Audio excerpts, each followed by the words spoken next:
Yo, it's been a while since we've been here. We're out here today at the RC Drift track. So we're going to be shooting some stuff with the guys, getting some cool content, do some interviews with some of the guys.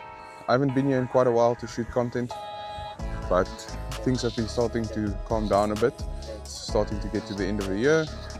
So this is the last round of the KRCT Drift Championships here in KRCT. So we will be documenting the day, getting some interviews with the guys, hearing how the season has been, what the championship standings looks like. Yeah, enjoy this video and let me know what you think down in the comments if you like RC drifting, where you're from watching this RC drifting content. And then also don't forget to like this video and subscribe if you're new here. That obviously helps us push RC drifting in South Africa further, because more people get to see it, more people get exposure to it, and that obviously grows our community and grows the sport that we love. So yeah, enjoy.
Here with Chris Long, a real life drifter, Mike's Place drifter. Chris, tell us a bit about how's your season been this year? What was some struggles that you had? How's the championship points looking? Are you going to be taking this one home as well, like in real life you've been killing it? So what's going on? Yeah, so it's KRCT round 10. The championship's actually quite tight, if I must say so myself. First place is Cisco. Cisco at the moment. He's got quite a good lead. I'm actually second in the points, 35 points behind. I would need to win everything, and he would have to, I think, get knocked out top 8 for it to kind of be a very close call. But he is very consistent. We've been very close in the points the whole year. I won the last round. He came second. So whatever I do, I just have to pretty much beat him. Yeah. But it's very close. We've got quite a good gap between third place, so I can't really get anything lower than second place in the championship. Okay, so you're definitely ending on the podium. Pretty much, yeah. Okay. But it's been a good season so far. We've done a lot of changes on the car. But from the rest of the drivers, from third place till ninth, there's like a a 50-point gap between the guys. So it's actually very tight. Josh is third at the moment. He's got a little bit of a gap, but the points gap is like 5 points, 10 points, 5 points. So it's very, very close. But the overall points, I mean, you got guys who are in ninth, which could take the win today, and they could jump them up to third. So it's going to be quite interesting to see. We've got quite a lot of entrants today. We've got 18 guys. Sure. So we've got a full top 16 plus extras, so we can obviously have battles for top 16. Yeah. And from my car perspective, we've done a lot of changes throughout the season. I started off with a very basic setup through Don's Day as well, and obviously with the Rev D chassis. And we've slowly been doing little bits and pieces. We did nationals in Durban earlier the year, finished second there as well. So we've done it, well, I say we, but I've done a lot of development throughout the year to try and get it to the level at where it is now. There's a lot of things I still want to put in and things I want to change, but I'm going to leave that for the season. The car's driving really well on the surface. The ratios are good. And it's weird because RC drifting is very similar to real life drifting. Yeah, and it's like you can obviously get the basic stuff. It doesn't maybe feel realistic or it might not look realistic. But I think the level where we are now, especially in Cape Town, it's quite it's on an incline. So I learned a lot from this and I implement it into real drifting. You learn a lot about camber settings and Ackerman settings and what you do with bump steer, etc. So like things like that, it relates to real one-to-one drifting, and that's the main reason why I do it. You know, you're hearing with the throttle responses, what you hear what the motor does is the same as what you do in a real car. So even though you may be standing and looking at it from an outside perspective, it still feels the same to me, and I actually get more nervous doing this than what I do in a real car. So the competition is probably much closer. You can get onto people's doors. Where in real life you don't always have that that privilege, because not all of the guys are on the same driving level. And many years ago you would have battles, and you would kind of like say, okay, I can go easy on this guy in a top 16 to make it better for me when I get to the top 4. Now it's like every battle is crucial. You can get knocked out top 16, so you have to be on it every single round. Then your whole day is over. Exactly. So something else that you mentioned is you've mentioned that the points from the top 9, I think you said. So third till ninth is 50 points. 50 point difference. So if you could maybe just let me know, how does the point system work? How do you score points, and why is 50 points not a lot, you say? So you automatically get 45 points if you qualify into top 16. Okay. Top 8 is 55 points. Okay. And then from there it goes up. So if you win, you get 100 points. If you come second, you get I think it's 80 points, and then if you come third, it's 70 points. So it's very close. Like if you win, you have a big jump. So if someone is in ninth and everyone else kind of gets knocked out in the top 8, that person can kind of jump the whole pack and finish third in the championship. So really tight. It's a crazy thing that's happening today. Then. Pretty much, I mean, we've got a lot of good drivers, and the guys put a lot of effort in. We've got new guys coming through all the time. And I think we're very fortunate in Cape Town where we've got 3 different venues to drift now, where many years ago we only had one, or we didn't even have one. So I have a good passion for drifting, and it's really good to see the sport grow. I know about the WMPC RC guys that started at Killarney, and then this track, obviously. Where's the third one? Langebaan. Oh yes, Langebaan. So a lot of the guys that drive here drive at the WPMC, drive at Langebaan. So the Langebaan is not really a championship, it's more like on the day or exhibitions. But the WPMC guys are coming up and they're having a full season next year as well. We've got a full season here. So from a driving standpoint, if you want to drive, it's good to be part of WPMC and the KRCT and then do Langebaan. I mean, you can be driving the whole year, which is what I've done. I've tried to do as many events as possible. It's good for sponsors, good for brand exposure, good for driving. You get a lot of seat time here versus real drifting where tires are expensive. So, but obviously your initial costs are a bit more expensive. Quite high. But to give an example, what do you pay for a real set of tires versus a set of RC tires? How long does a real set of tires last, and how long does a set of RC tires last? Okay, so from a real car standpoint, I'll start with that first, just to make it sound worse, I suppose. But we run 265 18s. We're running still max tracks. There's nothing fancy. We're not running semi-slicks or Achilles or anything like that. And they work out to about 1.5 a tire on average. So you're paying $3,000 for 2 tires. In full competition spec mode when we do drifting, so not exhibitions and things, we will probably run about 4 runs maximum for 2 tires. And each run is about 30 seconds. So for the amount of money, you're paying $3,000 for 2 minutes. If you want to put it into context, it sounds a bit ridiculous. You'll maybe get a bit more runs out of it when you do an exhibition, maybe 6 or 8 runs, but it's still very expensive. Where here, I think our tires are about $400 for 2 tires, and I would run sometimes half a year on 2 tires. Yeah, that's a massive difference. But it depends on the track. Like at nationals, I'll have to buy tires, and you got those sort of entry fees. But our entry fees for each comp is like $120. But if you go do a national round for real drifting, you're paying like $2,000. Yeah. You know, just to get there. That's excluding getting your car and towing and all that sort of stuff. So from an entry point to get, no matter what age you are, to get you into drifting, RC drifting is such a great stepping stone. Yeah. And even like the Japanese culture, you've got like people in their 60s that still do RC drifting. Yeah. You know, and I feel like there's a bit of a disconnect maybe with South Africans. People look down on people that play with toy cars, but there's a lot more to it. You know, like you actually learn a lot from this, and this is the main reason why I've got such a good passion for drifting and RC drifting, because I still learn every day. You know, I try things, I'm like, oh, that worked. Let me put it in the real car. Oh, it actually worked. So, you know, that's what I kind of like. Yeah. Well, that's crazy that the suspension setup like really, like literally just translates to a real car. 100%, yeah. Even ratios and simple things, you know, wheel speeds, like it's the same concept, same mindset. Yeah, because you basically have like a diff ratio that you're working with in the RC car as well. Correct, yeah. So, okay, that's really cool. Yeah, I think we should get some content of the guys drifting. 100%, But, yeah. But yeah, that was a good segment.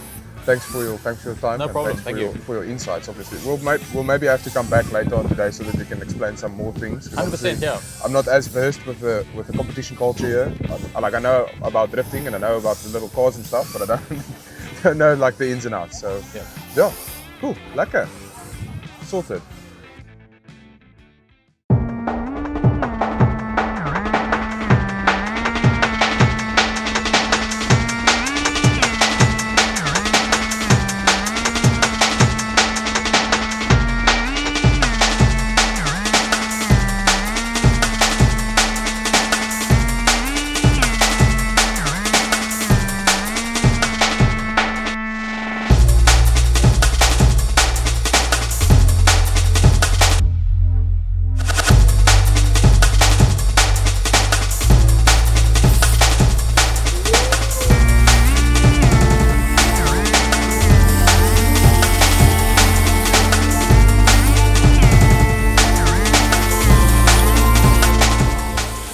Welcome guys to the final round. Just so that everybody knows, today's round is the final round for the series, but we'll have prize giving in December, okay? Because we got the new guys here, it's the same as the previous rounds. Lead driver on the right, chase driver on the left, okay? Do not cut the white line, please. Do not cut the white line as a lead car or a chase car, do not cut. This is the drift line. So any incidents, or if the judges feel that no, this guy wasn't on enough speed or he wasn't on enough angle, we don't want people driving to here and then initiating. You need to start making some sort of maneuver before this line, okay? Obviously the first box is over here. We've marked it with a little bit of blue tape as well, and that's the angle required here, okay? You'll follow through, and you'll also see that we now got a middle of the box indicator. You can't be on less angle in the middle of the box. If you're on less angle, it's a deduction. Okay, this is to eliminate the guys from going on big angle, going to shallow angle, then going to big angle at the end of the box. We want to just make it a lot more smoother, a lot more chaseable, if you want to call it that. Make sense? Coming through this zone here, from here we'll flick it back to the outside over here. And remember, if you are a lead car Jody, the lead car is in the big box on the inside for all of them. The chase car is allowed to be on the small one. Okay, so if you're leading, this is where you need to be. If you're chasing, this is where you need to be. Okay, all the way around here, this is a whole zone. There's an angle indicator on this box as well. We want you on a required angle. And then coming through the section here, there's an angle indicator as well. Okay. From that section, you're coming through to the touch and go. Remember, the touch and go is touch the box and go. Not touch the curb. To touch the curb, it's a deduction in qualifying, it's a 0 in battles. Okay? Another angle indicator, 1 second. Another angle indicator in the middle of the box. As you can see, that's a natural progression of angle into this touch and go zone. So we don't, where the body can be over here, but your wheels touch it, it's gone. Okay. Obviously your body can't be over on the barrier because then you're in the wall. Okay.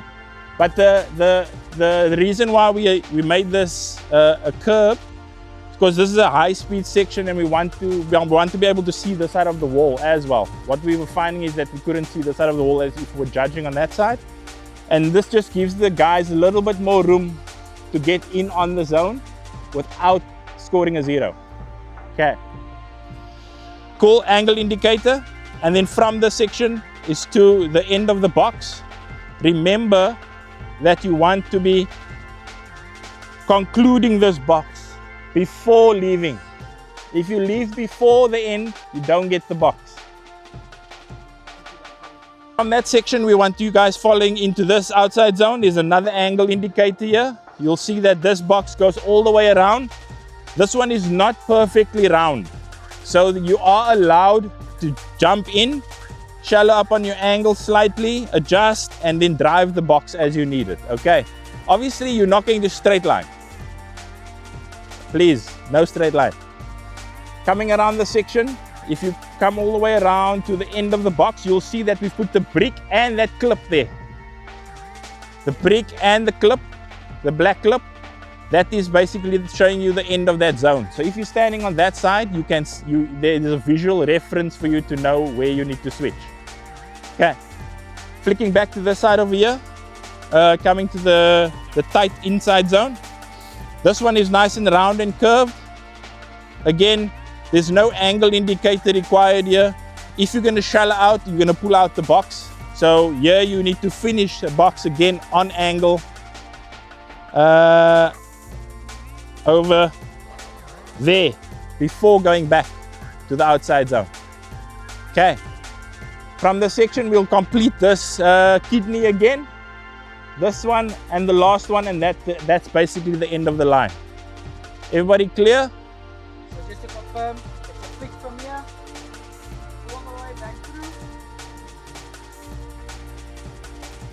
Around the second kidney. And this is where you'll end. No touching here. Okay, we just want you to conclude the box. So carry on your momentum so that the chase car can still follow. Don't stop there and then the chase car bangs into you. Acceleration zones, we obviously expect the cars to be slowing down in this section to adjust for this area over here. And there's also a decel section over here where they need to then transition to the outside zone, right?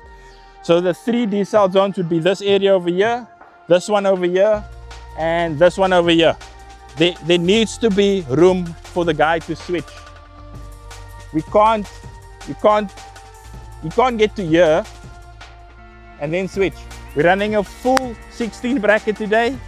We'll have the bottom 4 guys run knockouts in order to get into the top 16. And then we'll proceed with the top 16 immediately after the groups. So the points for qualifying is pretty much the same to a certain degree as per what it is in tandems. The only difference is in tandem eliminations, top 16, a wall knock is a 0. In qualifying brackets, it's not a 0, it's a deduction. So we obviously, if you miss a box, you lose the box, it's a 10-point deduction. If you come out of the box early, you miss the box, it's still a 10-point deduction. If you have a straight line, it's a deduction. So we need to try, obviously, get as close to a perfect run as possible. But again, for groups, you have deductions along the way, you'll still get a score. You could have a 35 score, a 25 score, a 15 score, you still get a score. However, in tandems, if you hit the wall, lead or chase, it's a 0. We'll end up, if we have a double 0 scenario, we'll end up seeing who has the most DNFs for that run, and the judges will deliberate at the end to see if it's actually worth it one more time. If it's like the one guy got 6 zeros in the one run and the other guy only touched once, and then the flip side on the next run, it was the same scenario, we might maybe give a call on that, but realistically we'll always try a run one more time. We want you guys to have as much running time as possible. That's ultimately the goal. Right now we've got Group A. We've got a couple of guys that drew names out of a hat, so it's all random. And they'll basically have a 5-minute practice now, and then we go straight into battles. So they'll each battle each other once in their group, and they'll get a total score. Then we'll run to Group B. They will all do the same. And at the end, once you've got 3 or 4 groups lined up, everyone's scores will be put into a roster, and you'll be able to see who has the most points is technically qualified first, and then so on and so on, and that's how you work out your top 18. And then we'll work the bottom 4 will battle each other for the last spots in the top 16. So from a driving perspective, people drive pretty much as possible, which is the whole ultimate goal here. You pay your money, but you got so much seat time.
Thank you so much for coming out today.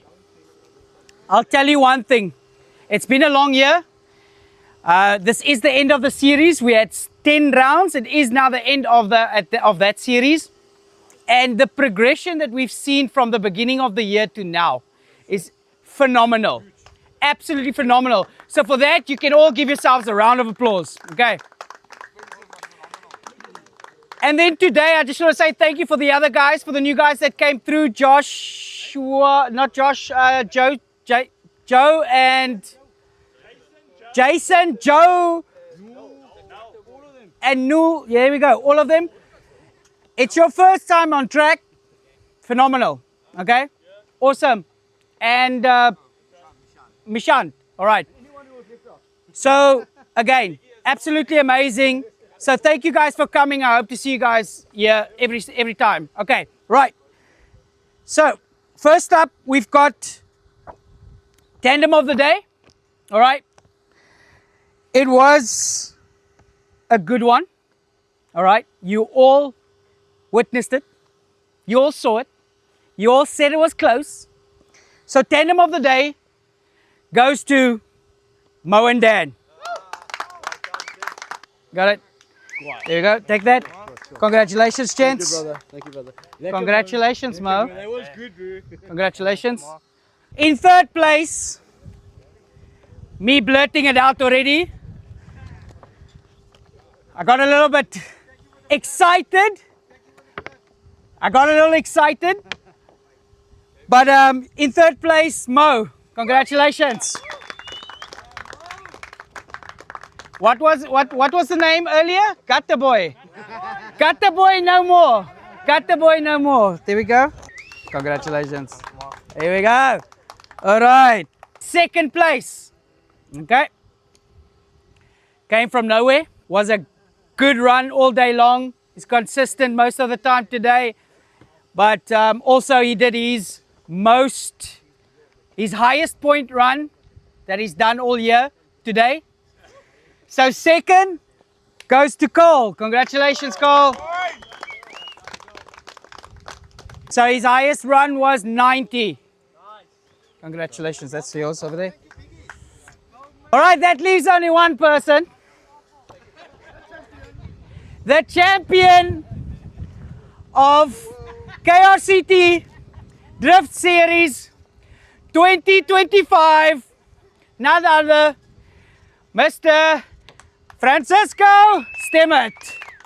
Number one today, number one all year round. Congratulations, buddy. There we go, that is yours. There we go, perfect. Huh? The car flat.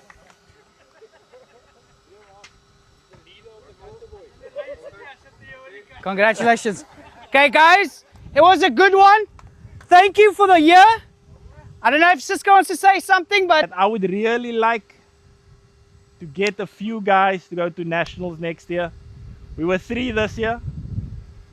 Hopefully we can make it some more. All 3 of us were in the top 8. So that shows that the club here, that the stuff we're doing here is good. It's good stuff. at first and second, correct. So I just wanted to say thanks to everybody for pulling through at the prize giving. But each and every one of you guys have obviously made the series possible. We've averaged a top 16, even though we didn't have a top 16. We've averaged a top 16 competition throughout the year. Yeah. That's not what Joburg's doing. Joburg's doing top 8s. And they're still not full. Top 8 brackets, but they're still not even 8 people. So we are definitely on the up and up. We can definitely see the level of driving getting better.